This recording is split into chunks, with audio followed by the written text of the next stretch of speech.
झारखंड राज्य में और जो वर्तमान सरकार है, और इस वर्तमान सरकार में झारखंड राज्य के पिछड़ी जातियों की जो स्थिति है उसकी हम लोग बात करें तो सबसे पहले जो झारखंड पंचायती राज में त्रिस्तरीय चुनाव में लगभग 10,500 से ज़्यादा पद, चाहे वो मुखिया का हो, पंचायत समिति का हो, वार्ड मेंबर का हो या जिला परिषद का हो, 10,500 से ज़्यादा पद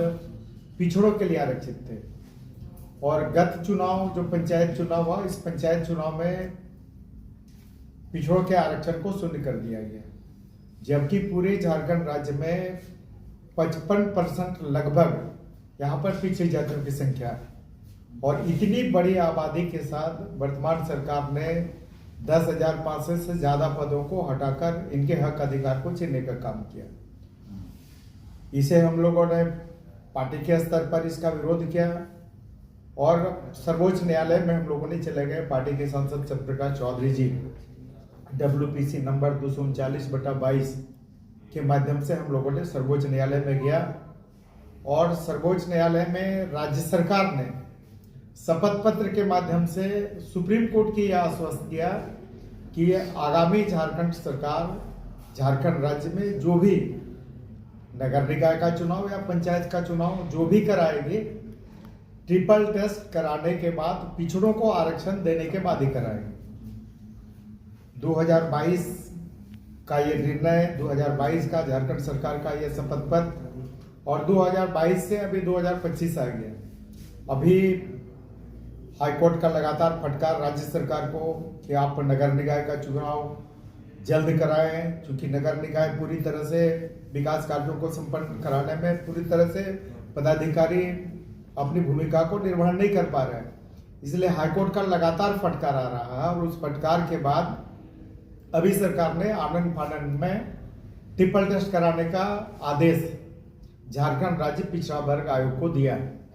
दुर्भाग्य झारखंड राज्य पिछड़ा वर्ग आयोग का यह है कि झारखंड राज्य पिछड़ा वर्ग में विगत कई वर्षों तक अध्यक्ष नहीं था, फिर इन्होंने अध्यक्ष बनाया और फिर अभी वर्तमान में अगर देखें तो पिछड़ा वर्ग आयोग में कोई अध्यक्ष नहीं है। और पिछड़ा वर्ग आयोग के माध्यम से ही इन्होंने ट्रिपल टेस्ट कराने का निर्णय लिया। जिस आयोग में अध्यक्ष ही नहीं हो, वो आयोग किस तरह से ट्रिपल टेस्ट करा सकता है? अब सरकार के दबाव में आनंद फानंद में आयोग के द्वारा विभिन्न जिला प्रशासन के पदाधिकारियों को कहा गया है कि आप ट्रिपल टेस्ट कराओ। आप सभी लोगों को जानकारी होगा कि अखबार के माध्यम से और आप मीडिया के विभिन्न स्रोतों से आया है कि जो ट्रिपल टेस्ट सरकार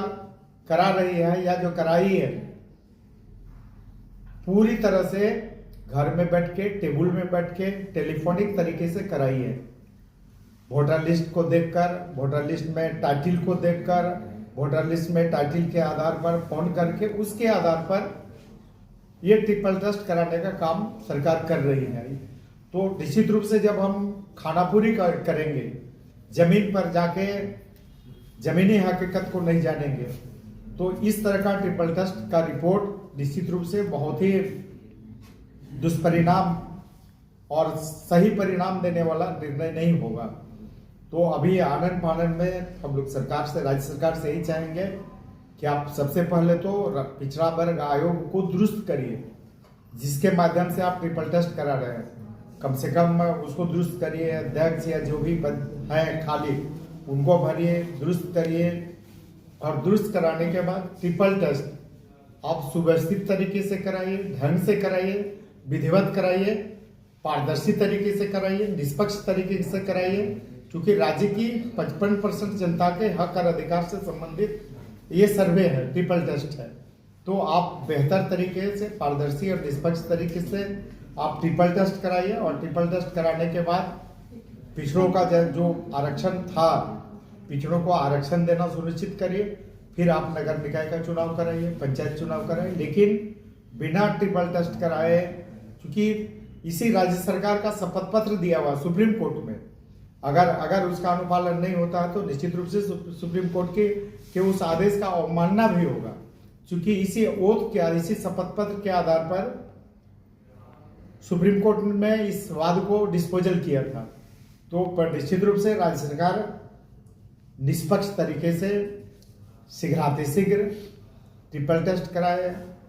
ट्रिपल टेस्ट के आधार पर पिछड़ों को आरक्षण दे और आरक्षण देने के बाद नगर निकाय और पंचायत चुनाव कराए।